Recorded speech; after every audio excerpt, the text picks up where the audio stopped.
Buenas tardes, estimados estudiantes. El día de hoy, iniciando la materia de química, veremos el tema de química básica.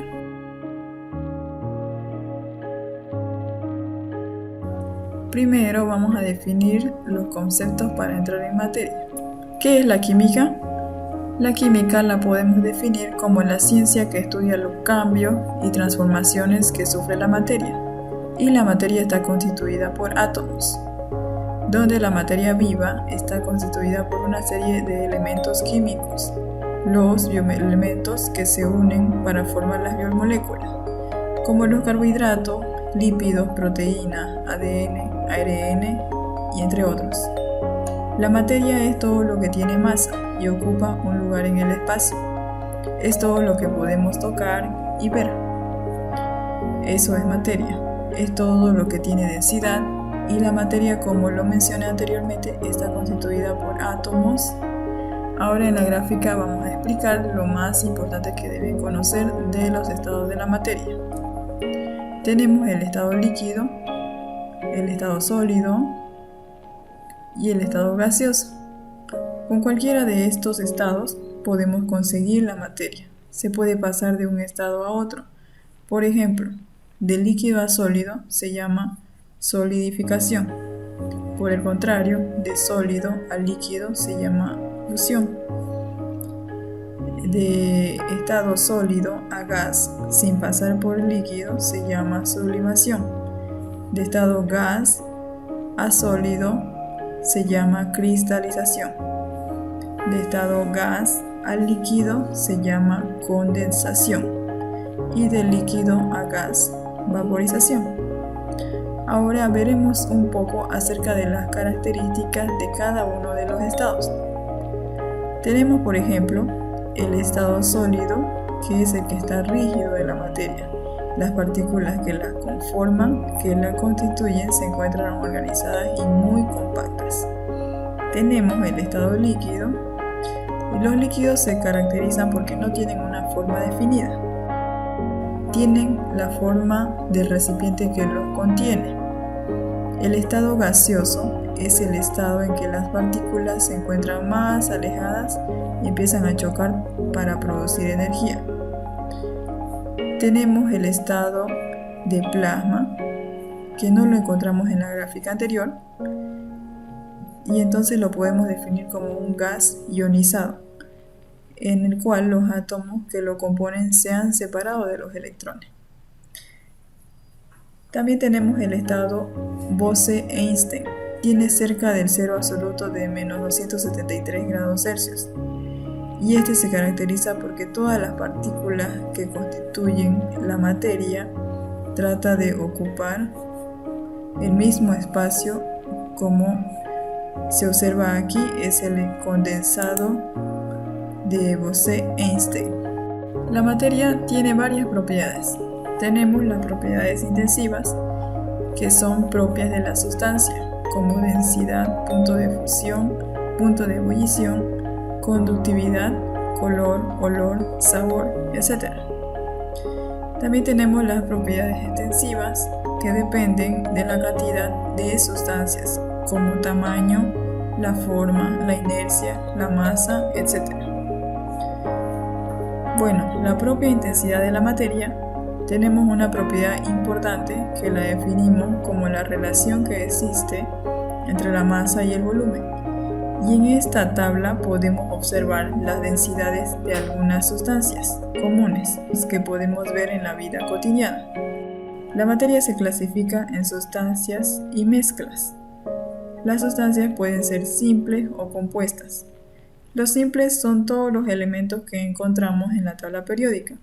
Por ejemplo, el sodio, el cloro, aluminio, oxígeno, etc. Y los compuestos en la suma de dos o más elementos para formar un compuesto químico.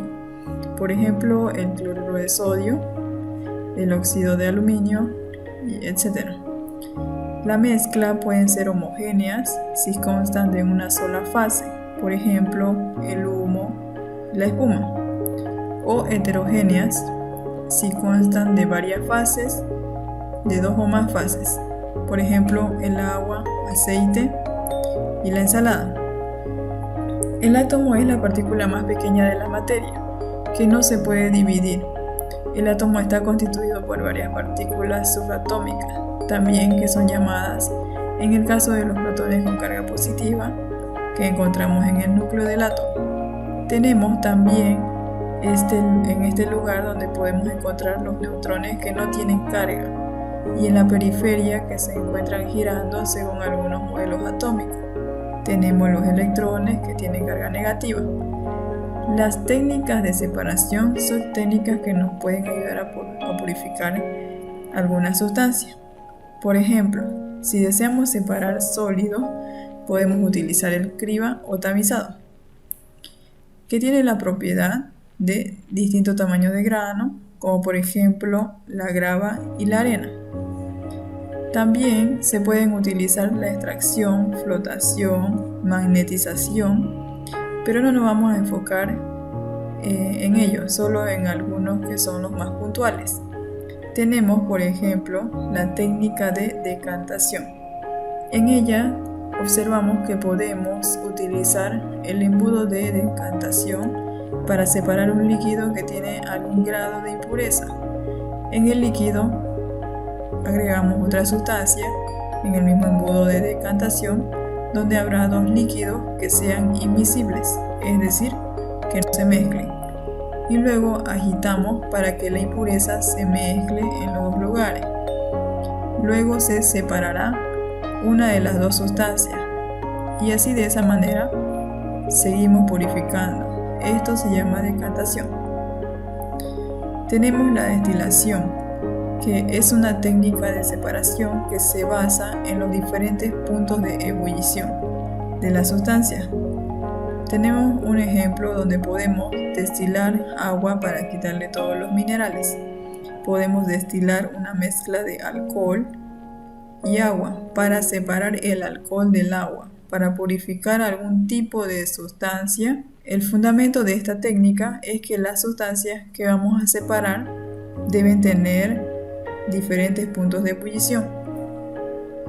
Tenemos la filtración, que es otra técnica de separación, en la cual se hace pasar una sustancia que se encuentra en estado semisólido o líquido con impurezas, donde se hará pasar por medio de un papel filtro, y allí quedarán las partículas de alto peso molecular o más grandes del tamaño del filtro.